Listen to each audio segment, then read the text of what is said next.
Human beings, ಮನುಷ್ಯರು ಮೆಷಿನ್ಗಳಲ್ಲ. ಮನುಷ್ಯರಿಗೂ ಕೂಡ ಒಂದು ಫ್ಯಾಮಿಲಿ ಇರುತ್ತೆ, ಒಂದು ಹೆಲ್ತ್ ಇರುತ್ತೆ, ಒಂದು ರೆಸ್ಟ್ ಬೇಕಾಗತ್ತೆ. 10 ಗಂಟೆ ಮಾಡಿ 12 ಗಂಟೆ ಓವರ್ ಟೈಮ್ ಮಾಡ್ಬಿಟ್ಟು ಇನ್ನೂ ದುಡ್ಡು ಮಾಡ್ಕೊಂಡು ಜನನ ಇನ್ನೂ ಒಂದು ರೀತಿ ರುಬ್ಬಕ್ಕೆ ಅದು ನನಗೆ ಸರಿ ಕಾಣಿಸಲ್ಲ. ಈ ಟ್ರಾಫಿಕ್ ನಲ್ಲಿ ಅವ್ರ ಆಫೀಸ್ ಇಂದ ಮನೆಗೆ ಬರೋದೇ ಎಷ್ಟೋ ಗಂಟೆ ಆಗ್ಬಿಡುತ್ತೆ. ಅದು ನಮಗೆ ಬಹಳ ಎಫರ್ಟ್, ಬಹಳ ಟೆನ್ಷನ್, ಬಹಳ ಸ್ಟ್ರೆಸ್. ಸ್ಕ್ಯಾಂಡಿನೇವಿಯಾ ಅನ್ನೋ ದೇಶದಲ್ಲಿ ಅಲ್ಲಿ 6 ಅವರ್ ವರ್ಕ್ ಡೇಗಳಿದೆ, ಹೆಚ್ಚು ಪ್ರೊಡಕ್ಟಿವಿಟಿ ಇದೆ. 10 ಅವರ್ ವರ್ಕ್ ಡೇ ಅನ್ನೋದು ನನಗೆ ಅದಕ್ಕೆ ಸಹಮತ ಇಲ್ಲ. ಕಾರ್ಮಿಕ ವಿರೋಧಿ, ಜನ ವಿರೋಧಿ ಮತ್ತೆ ಬಿಸ್ನೆಸ್ ಇಂಟ್ರೆಸ್ಟ್ಗೋಸ್ಕರ ಲಾಭ ಆಗೋ ಒಂದು ಕಾರ್ಪೊರೇಟ್ ಕ್ಯಾಪಿಟಲಿಸ್ಟ್ ಆಲೋಚನೆ ಅಂತ ನನಗೆ ಬಂತು ಅನಿಸ್ತು. ಖಾಸಗಿ ವಲಯದಲ್ಲಿ ಕೆಲಸ ಮಾಡುವಂತಹ ನೌಕರರ ಸಮಯದ ಬಗ್ಗೆ ಅಂದ್ರೆ ಈಗಾಗಲೇ 10 ಗಂಟೆ ಹೆಚ್ಚಳ ಮಾಡಿರುವಂತದ್ದು ಎಷ್ಟು ಸರಿ, ಪರ ಮತ್ತೆ ವಿರೋಧದ ಬಗ್ಗೆ ಚರ್ಚೆ ಆಗ್ತಿರುವಂತದ್ದು.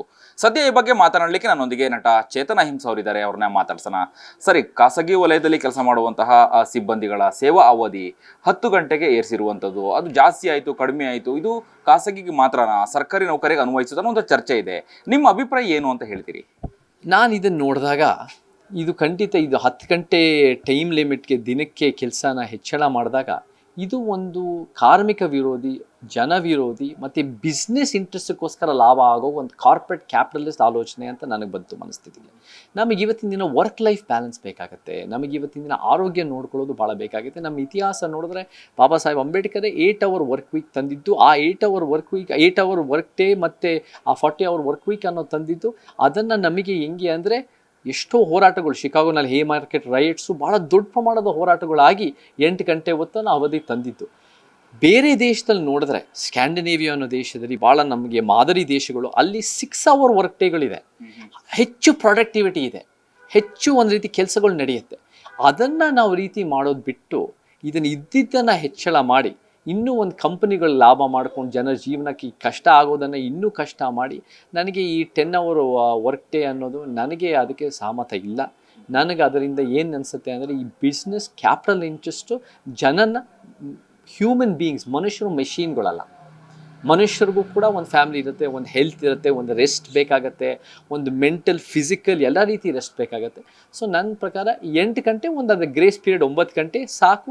10 ಗಂಟೆ ಮಾಡಿ 12 ಗಂಟೆ ಓವರ್ ಟೈಮ್ ಮಾಡಿಬಿಟ್ಟು ಅದಕ್ಕೆ ತಕ್ಕಂತೆ ಈ ಬಿಸ್ನೆಸ್ ಇಂಟ್ರೆಸ್ಟ್ಗೆ ಇನ್ನೂ ದುಡ್ಡು ಮಾಡ್ಕೊಂಡು ಜನನ ಇನ್ನೂ ಒಂದು ರೀತಿ ರುಬ್ಬಕ್ಕೆ ಅದು ನನಗೆ ಸರಿ ಕಾಣಿಸಲ್ಲ.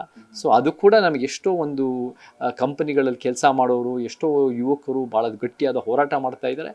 ಕಾನೂನು ಸಚಿವಾಲಯ, ಕಾರ್ಮಿಕ ಸಚಿವಾಲಯ ಮತ್ತು ಸಂತೋಷ್ ಲಾಡ್ ಅವರು ಇದನ್ನು ಭಾಳ ಗಂಭೀರವಾಗಿ ತಗೋಬೇಕು.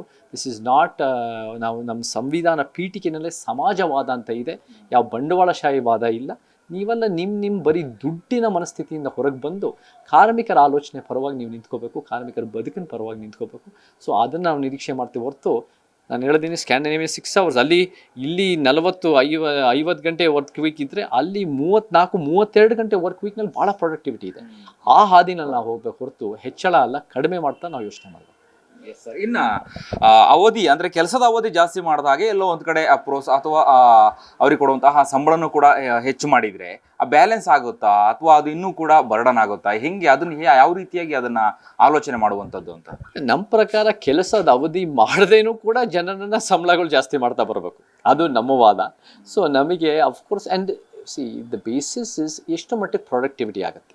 ಒಂದು ವ್ಯಕ್ತಿಗೆ ಅವ್ರಿಗೆ ಇಷ್ಟು ಅಟ್ಲೀಸ್ಟ್ ಮಿನಿಮಮ್ 8 ಗಂಟೆ ಹೊತ್ತು ಅಂದರೆ ನಮ್ಗೆ ನಿದ್ದೆ ಬೇಕಾಗುತ್ತೆ. ಆ್ಯಂಡ್ ಬೇರೆ ಥರ ಟ್ರಾವೆಲಲ್ಲೂ ನಮಗೆ ಎಷ್ಟೋ ಸಮಯ ಆಗುತ್ತೆ. ಇವತ್ತಿನ ದಿನ ನಮಗೆ ಮನೋರಂಜನೆಗೆ, ಬೇರೆ ರೆಸ್ಟಿಗೆ, ಬೇರೆ ಫಿಸಿಕಲ್ ಫಿಟ್ನೆಸ್ಗೆ, ವರ್ಕೌಟ್ಗೆ, ವಾಕ್ಗೆ, ಬೇರೆ ಬೇಸಿಕ್ ರೆಸ್ಟಿಗೆ, ಓದೋಕ್ಕೆ, ಮತ್ತು ಅದ್ರ ಜೊತೆ ನಮಗೆ ಈ ಟ್ರಾಫಿಕ್ನಲ್ಲಿ ಅವ್ರ ಆಫೀಸಿಂದ ಮನೆಗೆ ಬರೋದೇ ಎಷ್ಟೋ ಗಂಟೆ ಆಗ್ಬಿಡುತ್ತೆ. ಅದು is not taken into consideration. ಅದು ನಮಗೆ ಬಹಳ ಎಫರ್ಟು, ಭಾಳ ಟೆನ್ಷನು, ಭಾಳ ಸ್ಟ್ರೆಸ್ಸು. ಸೊ ಈ ಸ್ಟ್ರೆಸ್ಸು, ಈ ಒಂದು ರ್ಯಾಟ್ ರೇಸ್ ಸಮಾಜದಲ್ಲಿ ನಮಗೆ ದುಡ್ಡು ಕೊಟ್ಟಿದ ತಕ್ಷಣ, ಅವ್ರು ದುಡ್ಡು ಕೊಡ್ತಾ ಇದ್ದಾರೆ ಜಾಸ್ತಿ ಅಂತ ಏನಿಲ್ಲ ಅದರಲ್ಲಿ, ಬಟ್ ದುಡ್ಡು ಕೊಟ್ಟಿದ ತಕ್ಷಣ ಇದೆಲ್ಲ ಸರಿ ಹೋಗ್ಬಿಡ್ತಂತ ಏನಿಲ್ಲ.